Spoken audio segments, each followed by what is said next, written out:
আসসালামু আলাইকুম বন্ধুরা, আমরা আজকে চলে আসলাম। এটি হচ্ছে দ্বিতীয় বান্দরবন বলে, যেটি আমরা এই পথে যাওয়ার পথে দেখলাম এই জায়গাটি অনেক সুন্দর।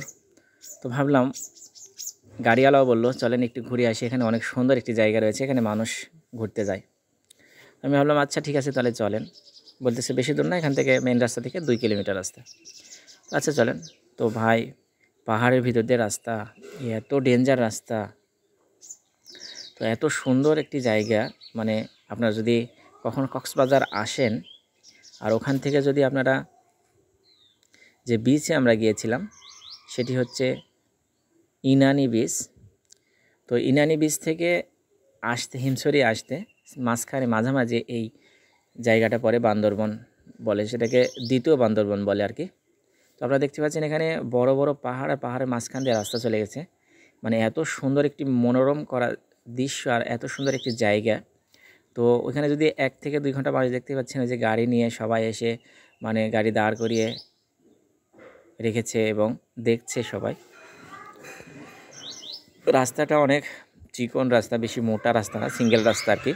তো এগুলো দিয়ে বেশিরভাগ ছোট প্রাইভেট কার এবং যে মোটরসাইকেল এবং ছোট ছোট অটো যেগুলো, সেগুলোই চলাফেরা করে। এখানে বড় কোনো যানবাহন এই রাস্তাতে আমরা দেখতে পাইনি। তো আমরা চলে আসলাম এখান থেকে। আসার পরে তখন পাহাড়ে উঠতে হবে আমাদেরকে। পাহাড়টা এমন উঁচু আর এখানে কোনো সিঁড়ির ব্যবস্থা নেই। তো সবাই কিন্তু যাচ্ছে পাহাড়গুলো দেখার জন্য এবং সবাই কিন্তু দেখছে পাহাড়গুলো এত সুন্দর সুন্দর। আল্লাহ পাকের যে সৃষ্টি, আল্লাহ পাক কীভাবে এই পাহাড়গুলো ধরে রেখেছেন দেখুন, যে তার কোনো সিমেন্ট বালি বা কিছু নেই। অগণিত মানুষ এখানে মোটরসাইকেল নিয়ে বেশি আসে। যারা কক্সবাজার অবস্থান করছেন তারা কিন্তু এখানে আসতে পারেন। তো তারা সবাই এখানে আসেন। এখানে অনেক সুন্দর একটি জায়গা, এই যে পাহাড়ের ধার 2 দিকেই পাহাড়, মাঝখানে রাস্তাটি বানিয়েছে এরা কেটে, অনেক সুন্দর একটি রাস্তা।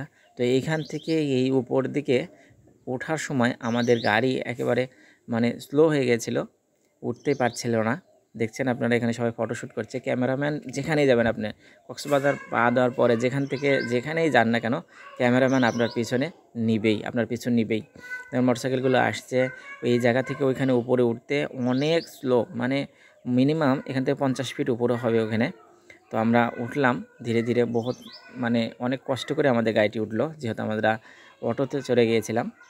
তো আসার পরে আমরা দেখতে পেলাম এখানে একটি মানে 4 স্টল রয়েছে, এখানে গাড়ি দাঁড়ানো রয়েছে সবগুলো। তো 4 স্টল রয়েছে এখানে, সবগুলো গাড়ি আসে এখানে দাঁড়ায়। কক্সবাজার থেকে সেগুলো গাড়িগুলো এখানে এসেছে।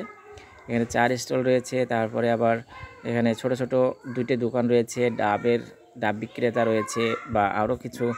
আরেকটা জিনিস বলে সেটা হচ্ছে আনারকলি বলে, কক্সবাজারের ঐতিহ্যবাহী। তো আমরা পাহাড়ে উঠে গেলাম একবারে, পাহাড়ে একদম লাস্ট মাথায় উঠে, এখানকার যে পাহাড়টি সবচেয়ে উঁচু সেখানে আমরা উঠলাম। উঠে আপনাদেরকে দেখানোর চেষ্টা করছি। দেখুন কত সুন্দর জিনিসগুলো দেখতে, এত সুন্দরগুলো লাগতে জিনিসগুলো।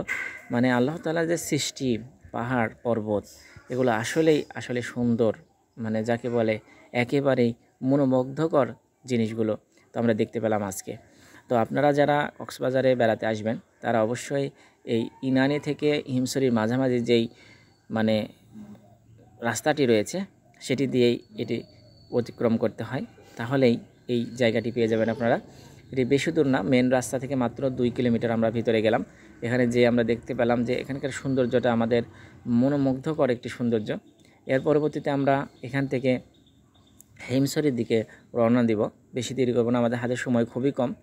তারপরে আমরা যতটুকু পারলাম ততটুকু আপনাদেরকে দেখানোর চেষ্টা করব অবশ্যই।